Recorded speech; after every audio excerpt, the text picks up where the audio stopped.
दोस्तों, इस वीडियो की शुरुआत भी मैं सबसे पहले हिजबुल्लाह की खबर से करूंगा। आप लोग कहेंगे फराज भाई आप रोज रोज हिजबुल्लाह के बारे में बड़ा चढ़ाकर बता रहे हैं। ऐसा कुछ नहीं है मेरे दोस्तों, हिजबुल्लाह अब अपने असली रंग में आ चुका है। आपसे काफ़ी टाइम से मैं कह रहा हूं ना कि हमास से कई गुना बड़ी ताकत हिजबुल्लाह है और हिजबुल्लाह ने अब वैसे ही ताकत अपनी दिखाना शुरू कर दिया है। कई सारे लोग ये भी कह रहे थे कि हिजबुल्लाह ने इतने दिन के बाद अपनी ताकत क्यों दिखाई। मेरे दोस्तों, हिजबुल्लाह बहुत टाइम से हमले कर रहा है, इजराइल को लगातार चोट दे रहा है, इजराइल को लगातार नुकसान पहुंचा रहा है, लेकिन इजराइल पूरी ताकत के साथ उस वक्त हिजबुल्लाह से लड़ रहा था, हमास से भी लड़ रहा था। अब हिजबुल्लाह ने इजराइल की ताकत को इतना कमजोर कर दिया है कि सिर्फ 500 मीटर की दूरी से ही इजराइल के ऊपर रॉकेटों की और मिसाइलों की बारिश कर रहा है हिजबुल्लाह। मेरे दोस्तों, हिजबुल्लाह ने सबसे पहले कल आयरन डोम की बैटरीज को निशाना बनाया।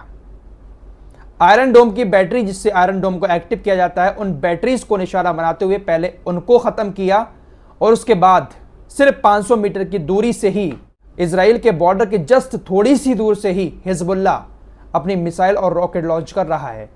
उसके बाद हिजबुल्लाह ने जिहाद मुगनिये नाम की एक भारी भरकम मिसाइल से शेवा खेतों में जब्दीन स्थल के पास इजरायली सैनिकों की भी वहां पर तैनाती थी, वहां पर एक सक्सेसफुल हमला किया।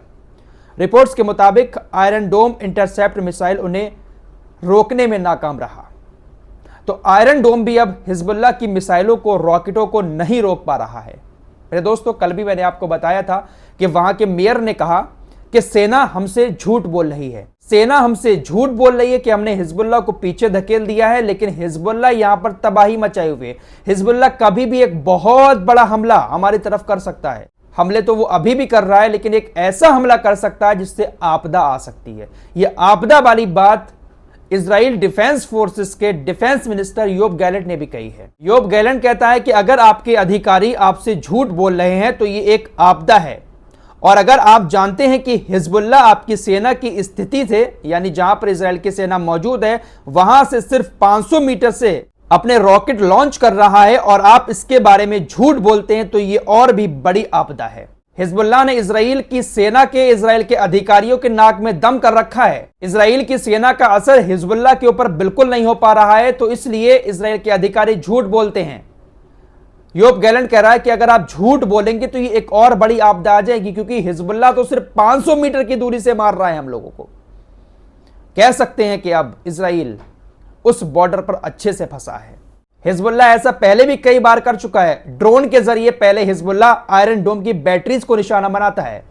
जब आयरन डोम की बैटरीज पूरी तरह से तबाह हो जाती हैं तो उसके बाद मिसाइलों से और रॉकेटों से हमले कर देता है। पूरे एरिया में उधर लेबनान के बॉर्डर पर हिजबुल्लाह ने तबाही मचा रखी है। दोस्तों, मिस्र ने एक बहुत आसान रास्ता चुना है मुसलमानों की नजर में थोड़ा सा अच्छा बनने के लिए। पूरी दुनिया के मुसलमान मिस्र पर थूक रहे हैं। अब मिस्र ने इजराइल के खिलाफ जो इंटरनेशनल कोर्ट ऑफ जस्टिस में साउथ अफ्रीका ने मुकदमा दर्ज कराया था, उस मुकदमे का समर्थन करने का ऐलान कर दिया है। बहुत बड़ा चढ़ाकर मिस्र की तरफ से स्टेटमेंट दिए जा रहे हैं कि हम इजराइल के खिलाफ अब इंटरनेशनल कोर्ट में साउथ अफ्रीका के समर्थन करने के लिए जा रहे हैं। एक ऐसा रास्ता मिस्र ने चुना है जिसका कोई मतलब ही नहीं है। मिस्र की तरफ से बड़े बड़े स्टेटमेंट जारी करते हुए कहा जा रहा है कि हम इंटरनेशनल कोर्ट ऑफ जस्टिस में साउथ अफ्रीका का समर्थन करेंगे और वहां पर जाकर आह्वान करेंगे कि इजराइल को तुरंत रोकने के आदेश दिए जाएं। इजराइल जिस तरह से रफा के अंदर ऑपरेशन कर रहा है, उसके ऑपरेशन को रोकने के लिए कुछ काम किए जाएं। तो मिस्र ने एक बहुत आसान रास्ता चुना है मुसलमानों की नज़र में अच्छा बनने के लिए, लेकिन ये भूल गए हैं कि ये पूरी तरह से अब मुसलमानों की नज़र में गिर चुके हैं। अरे, जब बड़े बड़े देश इंटरनेशनल कोर्ट ऑफ जस्टिस में जाकर इजराइल के खिलाफ मुकदमा दर्ज कर चुके हैं, कोर्ट फैसला भी सुना चुका है और उनके फैसलों को लात मारकर नेतन्याहू ने गाजा के अंदर नरसंहार किया है, तो मिस्र की क्या औकात है? समर्थन करने से क्या इजराइल चुप बैठ जाएगा? लेकिन ऐसा रास्ता चुनते हैं ये लोग ताकि थोड़ा सा मुसलमानों की नज़र में अच्छा बन जाए। वैसे तुर्की वाला राष्ट्रपति पिछले महीने जब ये खबर आई थी कि इसने पूरी तरह से अपने कारोबार इजराइल से बंद कर दिए हैं, तो थोड़ी सी खुशी हुई थी, सुकून मिला था कि चलिए देर आए लेकिन दुरुस्त आए। लेकिन दोस्तों, ये पाखंडी भी बहुत बड़ा पाखंडी है। सबसे बड़ा फेकू दुनिया का अगर कोई है तो यही बंदा है। इतना झूठ, मुसलमानों की फीलिंग के साथ इतना खिलवाड़। इस बंदे ने स्टेटमेंट तो जारी कर दिया था कि हमने सारे रिश्ते ख़त्म कर दिए हैं इजराइल से, लेकिन जहाज़ अभी भी तुर्की से इजराइल और इजराइल से तुर्की पहुंच रहे हैं। अब खाली जहाज़ तो जाते नहीं होंगे, सैर करने तो जाते नहीं होंगे। तुर्की से अगर कोई जहाज़ पहुंच रहा है इजराइल पर तो सामान लेकर ही जाता होगा, और या इजराइल से कोई जहाज़ तुर्की पहुंच रहा है तो वो भी सामान लेकर ही जाता होगा। रोज़ाना नेविगेशन आ रहा है, जो ट्रेड हो रहा है इजराइल और तुर्की के बीच, बंद हुआ ही नहीं है, लेकिन दुनिया भर के मुसलमानों को बेवकूफ़ बनाने के लिए ये लोग ऐसे काम कर रहे हैं। ये बात मैं इसलिए कह रहा हूँ क्योंकि कल इनकी तरफ से एक और लंबा चौड़ा भाषण फेंका गया है। बहुत सारी बातें नेतन्याहू के बारे में कही गई हैं, इजराइल के बारे में कही गई हैं। इन्होंने कहा कि नेतन्याहू इस वक्त जिस तरह का काम कर रहा है गाज़ा के अंदर, हिटलर भी इसके इन कामों को देखकर नफरत करने लगेगा। हिटलर ने भी यहूदियों को बहुत ज़्यादा मारा था, लेकिन उससे भी बड़ा काम, उससे भी बड़ा नरसंहार नेतन्याहू कर रहा है। हिटलर को भी शर्म आती होगी ये सब देखकर। तो इस तरह की बेवकूफ़ी वाली बातें, फेंकने वाली बातें इनकी तरफ से अक्सर कही जाती हैं, लेकिन कारोबार ख़त्म नहीं करेंगे इजराइल से। इजराइल का प्रधानमंत्री नेतन्याहू रफा पर हमला करने के लिए पूरी दुनिया के सामने कुछ इस तरह का तर्क देता है कि देखिए, हमने उत्तरी गाजा से भी हमास को पूरी तरह से ख़त्म कर दिया है, दक्षिणी गाजा से भी हमास को पूरी तरह से ख़त्म कर दिया है, अब सिर्फ और सिर्फ रफा बचा है। रफा पर हमास के खिलाफ हमला करेंगे और यहां से भी हमास को पूरी तरह से ख़त्म करके इजराइल को साफ सुथरा कर देंगे। हम हर तरह के डर को यहां से ख़त्म कर देंगे ताकि इजराइल के ऊपर आने वाले वक्त में हमास हमला ना कर पाए। लेकिन दोस्तों, जो ये बड़ी बड़ी बातें करता है कि हमने गाजा से हमास को ख़त्म कर दिया, सिर्फ और सिर्फ बाबा जी का ठुल्लू है। लगातार अब हमास उसी एरिया से जहां से इजराइल की सेना वापस हुई है, वहीं गाजा से रॉकेटों की बारिश अब कर रहा है, बैराज छोड़ रहा है रॉकेटों के। लगातार वीडियोज अब सामने आ रही हैं कि हमास वहीं से एक बार फिर से रॉकेट बरसा रहा है। तो हमास तो अभी गाजा से ही ख़त्म नहीं हुआ है, यह रफ़ा की बात करता है। बस मकसद यही है कि गाजा की, रफ़ा की आबादी को कम कर दिया जाए, बच्चों को मार दिया जाए, ताकि आने वाले वक्त में ये बच्चे बड़े होकर इनके खिलाफ खड़े ना हो सकें।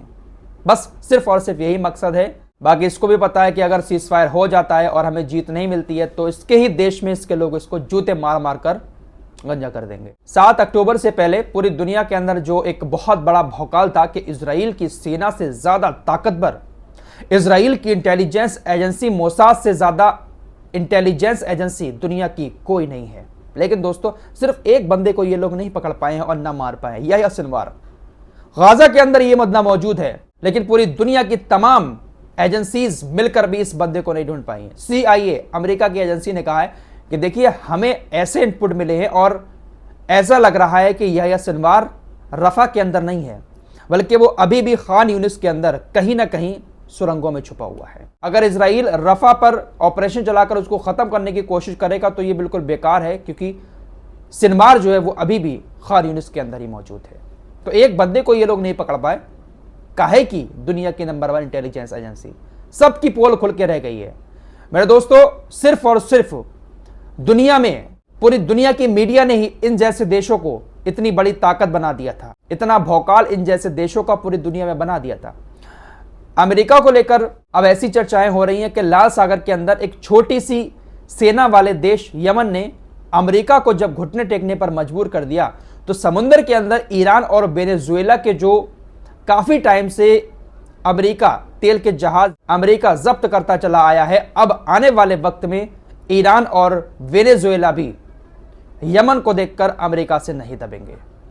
इन्होंने भौकाल पैदा कर रखा था, तो इनके खिलाफ कोई आवाज़ नहीं उठाता था, ये कुछ भी कर लेते थे, कहीं पर भी अपनी मनमानी कर लेते थे। लेकिन अब हमास जैसे संगठनों ने, हिजबुल्लाह जैसे संगठनों ने और छोटे से यमन ने जब घुटने टेकने पर इनको मजबूर कर दिया है, तो अब दुनिया के और देशों की भी आंखें खुली हैं और वो भी अब जज्बे के साथ हिम्मत दिखाते हुए इनके खिलाफ आवाज़ उठाना शुरू कर चुके हैं। इस रिपोर्ट में इतना ही, मिलते हैं एक और नए वीडियो के साथ। तब तक के लिए अपना ख्याल रखिएगा। अल्लाह हाफिज़।